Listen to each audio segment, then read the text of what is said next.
Hello everyone, and welcome to a new challenge. I prefer to announce the color directly. I started this punishment in August. Given the release date of the video, it's not absurd to imagine that I quit the game several times. Honestly, if it hadn't been for the announcement of the remake of Pokemon Diamond and Pearl, I'm not sure I would have wanted to continue with this rather special Pokemon. Today, we're going to try to finish Pokemon Platinum with only one companion, the good old Ditto. This famous Pokemon from the first generation is known for only having one attack transform, so it's obvious that, like for all solo challenges, we're going to use HM slaves. However, for all battles, it will be Ditto that will be used exclusively. During this playthrough, I modified the game so that Professor Rowan gives us a Ditto. Those are about the only two rules we'll use for this challenge. So buckle up, we're off to conquer Sinnoh. Obviously, tradition dictates that our rival confronts us directly with their starter, here, Chimchar. However, unlike the opponent's Pokemon, we're already facing a first difficulty, since if the transform attack copies almost all attributes of the opposing Pokemon. And note well the word almost. Well, for attacks, only 5 PP per attack are available for our Pokemon. So, in the current state of things, 5 Scratch wouldn't be enough to beat the Fire Monkey, so we have to start with Leer to lower its defense. For the first battle, it's just a tiny detail, but I warn you, for the rest, it will be problematic. Once the battle is over, adventures unfold near Twinleaf Town, and we can leave Sandgem Town to face our first trainers on the way to Jubilife City. Obviously, at this stage of the game, these are basic Pokemon, like Starly or the famous Bidoof. The latter can actually pose a lot of problems for us, as it can decrease our attack, or rather its attack that we've copied, and therefore, 5 tackles aren't enough to beat a level 5 Bidoof. We're already off to a 5th training, because in the 4th generation, Struggle makes us lose a quarter of our life. So theoretically, we have 4 chances to use Struggle if we don't lose HP before. The next opponent has a Burmy, and we struggle to beat it when we're level 10. Honestly, I haven't seen many starts to games like this one. It turns out that the opponent's Pokemon is very weak, and we're the ones who suffer for it. Anyway, when we finally arrive in Jubilife City, we're going to receive a bunch of goodies to continue the adventure, but what we want is a badge. So we're going to head to Orberg City, not without enjoying a little visit from our rival, who's going to let us copy his Starly, which unfortunately only has 5 quick attacks, which won't make us happy. This will make us come back with about 15 levels in order to handle the weakest opponent in the game, and without having obtained any badges. So once in Orberg City, we can visit Rourke in the mines, so that he's ready to receive us in his gym. And for this occasion, we might have left him alone, because when we come to get the first badge, a long ordeal awaits us, since his first Pokemon, Geodude, only has 2 attacks. Stealth Rock, which can be useful at first, but not really against Rock-type Pokemon, and Rock Throw, both in 5 copies. The gym leader has 3 Pokemon, so we quickly resort to Struggle, and it's not a viable solution for this battle, at least at level 15. Yes,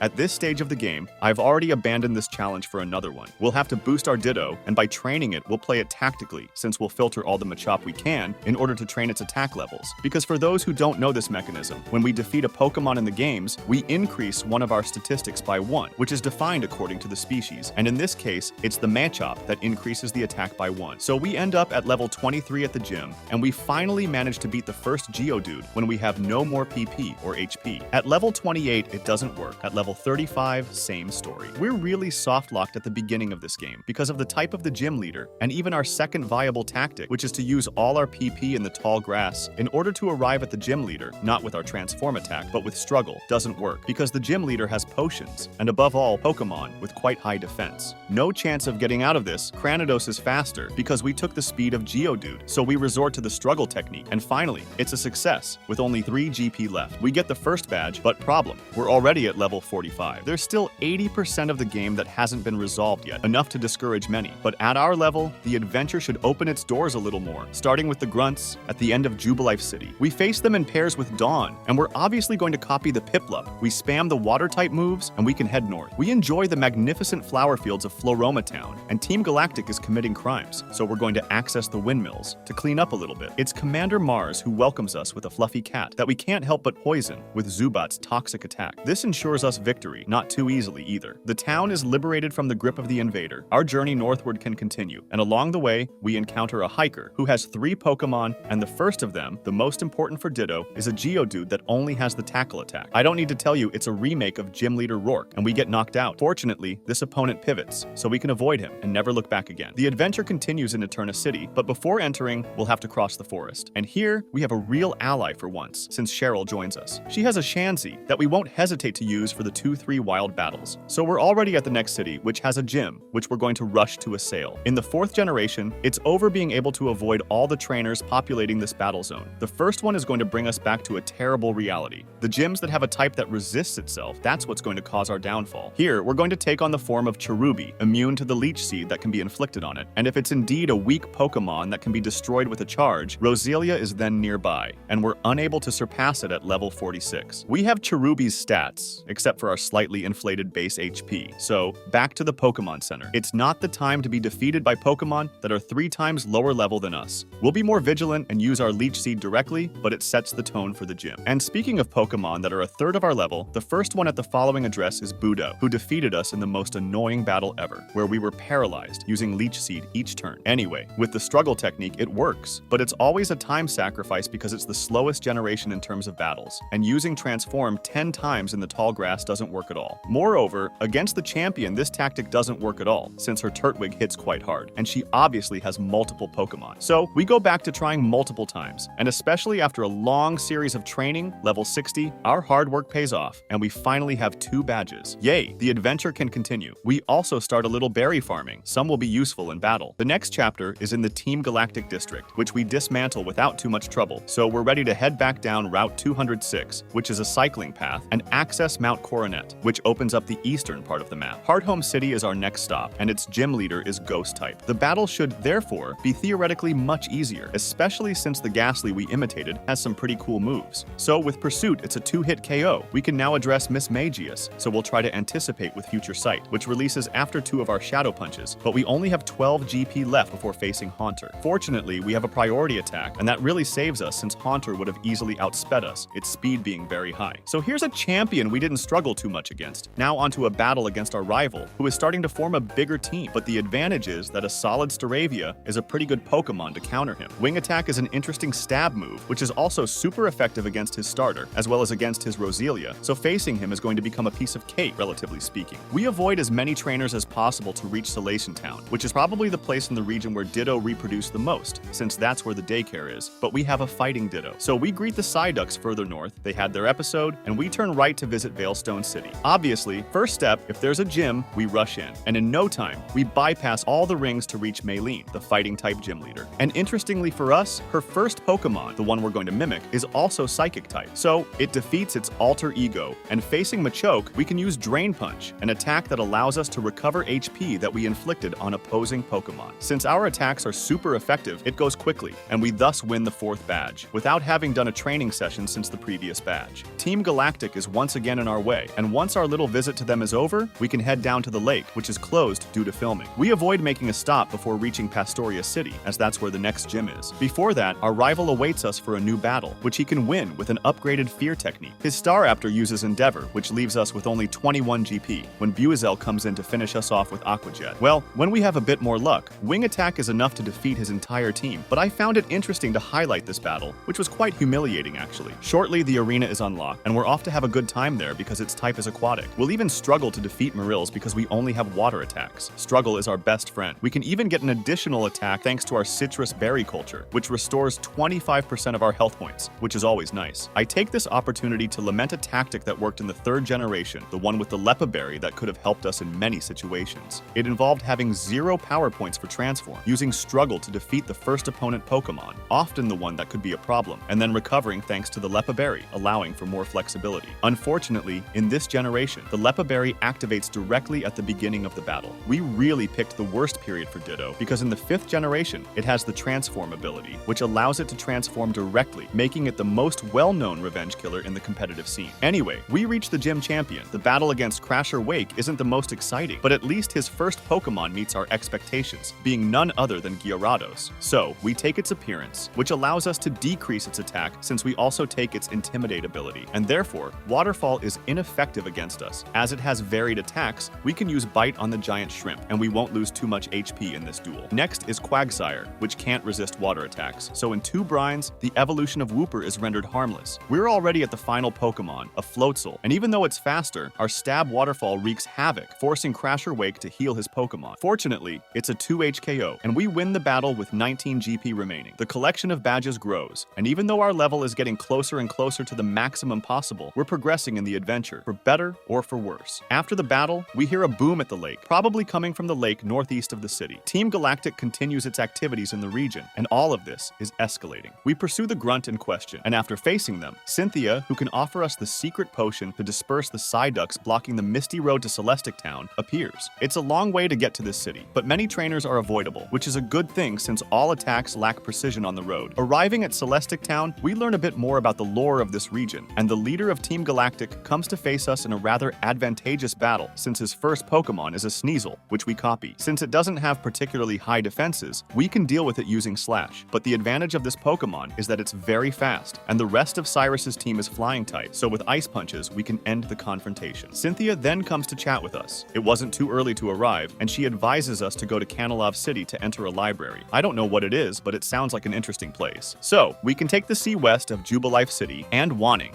To go to the left side of the city, we come across our rival who wants to confront us. The reason? He wants to evaluate our strength. So, he sends out Staraptor, and the first thing to notice is that this Pokemon has Double Team. However, it also has the move Aerial Ace, which isn't affected by this kind of stat change. So, in 2 hits, we've dealt with the first danger of the battle, and Staraptor goes down. Next is Heracross, and since it's doubly weak to flying attacks, we won't miss the chance to one-shot it to welcome Infernape, Barry's starter, which is also fighting type. So, we can cover its attack as best as we can and retaliate with other stabs to get rid of the fire-maned monkey. Floatzel is sent out, so we'll want to hit as hard as possible with the move Takedown, also staved, and when it attacks, it one-shots the other Pokemon. Roserade is called to supplement the Otter fallen in battle, and our flying attack allows us to catch the Pokemon off guard. A victory that feels good since it's not too complicated in itself, and we can approach the gym, which is a little further away. So this place is a real hell for Dittos, since the Steel type more or less resists everything. As there are very few trainers who are avoidable, we had to train this Pokemon for too long for my taste, since some of them are totally impossible to beat if we don't have enough HP to counter them. So, when we get to the leader, we are at level 95, and we face Magneton, who doesn't have a very varied move pool to fight himself. Fortunately, our Thunderbolt does much more damage than him and paralyzes him. After several shots, we manage to get rid of the Electric Steel Pokemon, and it's Steelix's turn to play. While Flash Cannon seems to be a 2-shot, unfortunately, this Pokemon has the move Earthquake, which we barely withstand, and it's already a miracle that we can resist this attack. On the second turn, it can return to its master's Pokeball, and Bastiodon is called to fight against us. But Flash Cannon isn't powerful enough to one-shot it, and its response is harsh. We're knocked out by a team with Pokemon half our level. That's enough since we'll have to face them sooner or later. We'll level up our Ditto to level 100 and go through the adventure like this, hoping to go as far as possible. So, we can go back against the champion, and we'll more or less take the same tactic since it was more or less effective in previous battles, albeit limited. So, Magneton falls in 1 hit. For Rhyperior, it's the same, but with the Citrus Berry, we have at least 100 GP to face the last Pokemon, the terrible Bastiodon. Unfortunately, Flash Cannon still isn't a one-shot, while Iron Head ensures our opponent's victory. The trick to winning this battle is just to hope that Rhyperior doesn't use Earthquake on its attack turn. So, we can 2-shot it and have all our HP for the last fighter, who, on the other hand, has his special defense boosted since he's Rock-type. It's still a 2 HKO. Finally, in theory, I still got white hairs, seeing the Pokemon resist our last attack, but we also withstand his charge, allowing us to finish him off and obtain the 6th badge. It wasn't too soon, after a hard-won success. But well, the advantage is that we will be able to finish the adventure now by going to this famous library, where some NPCs are waiting for us. So we learn that we need to go to the lakes of Sinnoh, known for its scorched lands, its stone moors, and its black clouds coming from the north. Talking about lakes actually, there aren't really anything left on Lake Valor, since all the water has disappeared, and the Magikarps are struggling in puddles around the minions of Team Galactic. We face the first commander, Saturn, with a Golbat, and he doesn't show too many problems, since the next Pokemon are Bronzor, which can be bothered with the bite attack, and Toxicroak, which hates wing attack. First lake liberated, heading to Lake Verity,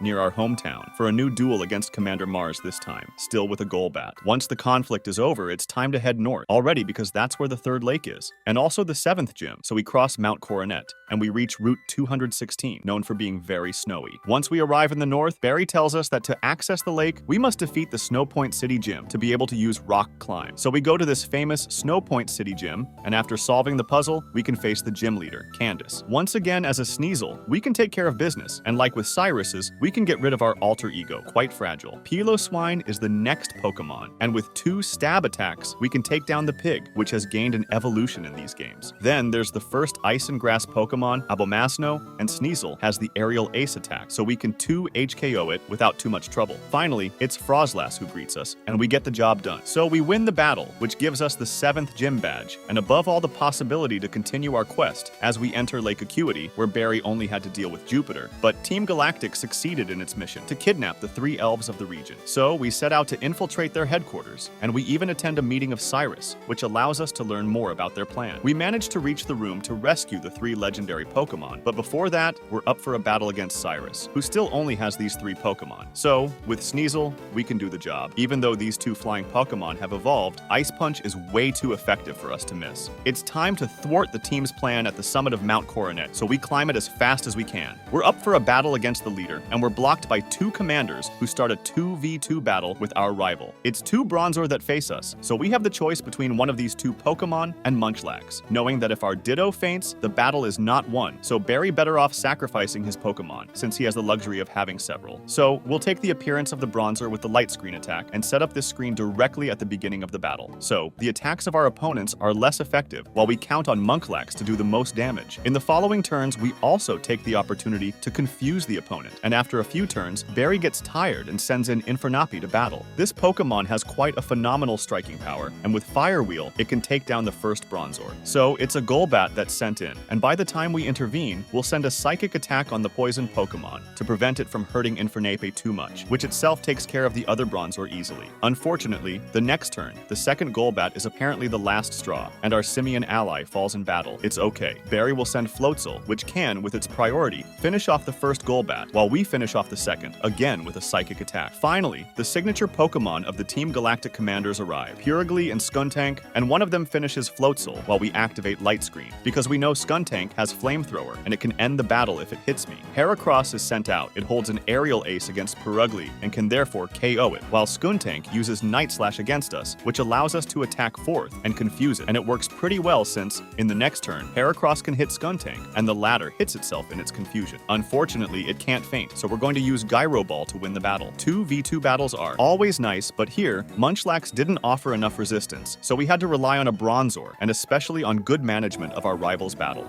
But now, Cyrus is going to awaken Palkia and Dialga, which will provoke Giratina's anger, and above all, the opening of the Distortion World. So we're off to wander in a place without gravity, accompanied by Cynthia. After solving this maze, we join Cyrus for the final battle against Team Galactic, while Cynthia looks sadly at us, even though she has a Garchomp that could end the conflict in one blow. It doesn't matter, we're going to try our luck anyway, and since the first Pokemon is Houndoom, it's with him that we're supposed to battle. We can resist the fire attack of our alter ego, and we'll use 2 electric attacks to defeat our opponent's first Pokemon. Gyarados is the next Pokemon, and unfortunately, it can withstand our electric attack. So, with Surf, it takes down our Pokemon in one shot. That's 90% of the battles against Cyrus. I hope you're satisfied to see me suffer. Fortunately, there's an opening in this battle, so we'll try again. But it will involve using the Fire Punch attack to burn Gyarados and decrease its attack, so Surf hurts less. With our Citrus Berry, we can recover some HP, and Thunderfang can one-shot the Flying Water Pokemon. Only 4 Pokemon left to beat. We start with Honchkrow, which can fall to a single Flamethrower. Thanks to the special attack of Houndoom, and Weevil is faster, but it's an Ice Cannon. As soon as we attack, the beast can't do anything. Next up is Crobat, which makes a poison attack and leaves us with 1 GP. Thank you, RNG. So Flamethrower is our friend, and we won the battle. It's clearly luck, but we have no choice. We're at level 100, and that's the only way to beat a trainer who has a lot of Pokemon. So it's time to go face Giratina ourselves. And a Pokemon isolated, with a double type weak against itself, that's rather positive. So we take its appearance, and with the Shadow Force attack, the Pokemon of the box of the game is put back to sleep. We can leave the Distortion World, and no, contrary to what this heavenly place suggests, we are not dead, just in a corner of Sinnoh. Not far from the hotel, we can therefore go east to access Sunnyshore's City. On the way, a sailor blocks our path, and we can't avoid him by going around. We have to face him, and since his first Pokemon is Wingull, we take its appearance. But unfortunately, we end up with rather mediocre attacks. We can defeat the Seagull with Quick Attack, but the next Pokemon, Gastrodon, is quite bulky. We have the Roost Attack, but it's not enough, and even if we get rid of all our power points to use Struggle, we don't have enough HP, and especially the last Pokemon. It's a Machoke. I tried the technique with Struggle right away. There's nothing to do. With the Ditto we received from Professor Rowan,